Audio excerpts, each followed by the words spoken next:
Okay, guys, I wanted to share with you guys how I write 50-word stories. It's very short, it's not so deep because my phone won't really allow me to make longer videos beyond 5 minutes or so.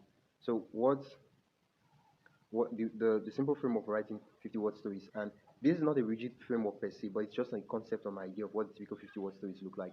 You can read more 50-word stories on 50wordstories.com, or you go to the link on my website and you'll see a list of 15 50-word stories I particularly like on buildwriting.com/50 word stories.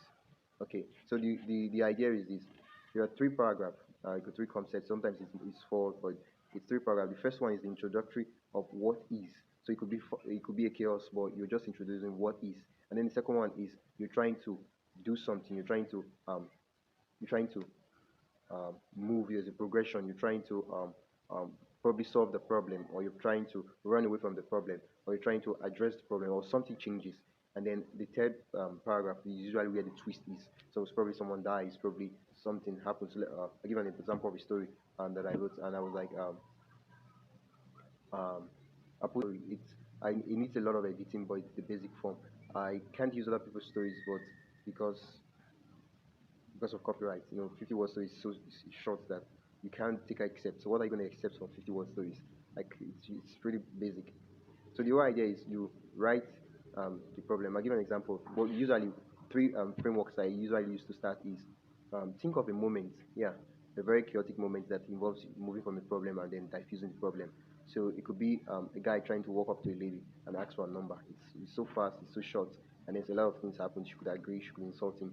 So it's cliche, but it's a story. You think of the first how someone responds to a news of someone's death, a news of a child born, yeah. And then another moment is the flash into the future.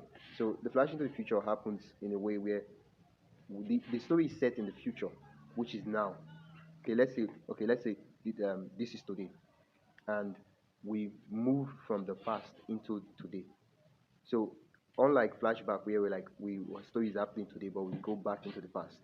Now we are like we walk down into the future. So essentially, the story happens. Okay, it could be you take an item from the table, let's say an item of a loved one, and while you touch the item and look at the item, your mind flash through all the experiences you have with that person and the stories, and then you come back and into this present where you are like, oh, this person is dead, or oh, the part of the person is dead could be the twist, or oh, the person left you, or something like that. Okay, so you start with an introduction of what is. Now, introduction of what is doesn't mean that you start giving us the story because you don't have that words of what everybody is. The introduction is simply saying what chaos do you want to introduce. You have to like start somewhere, and then you move on. You twist the chaos a bit, and then you move on to the third part. So what you could do is look for 5 minutes, a story that happens in 5 minutes or 2 minutes, and tell that story. Or you could take a trajectory of someone's life and tell it in 50 words. But don't try as much as possible not to summarize. Yeah, we want to end up giving us 50 words story that it's a summary. We don't really feel anything. We don't really see anything. So if you like more videos like this, let me know and I'll make them in the future.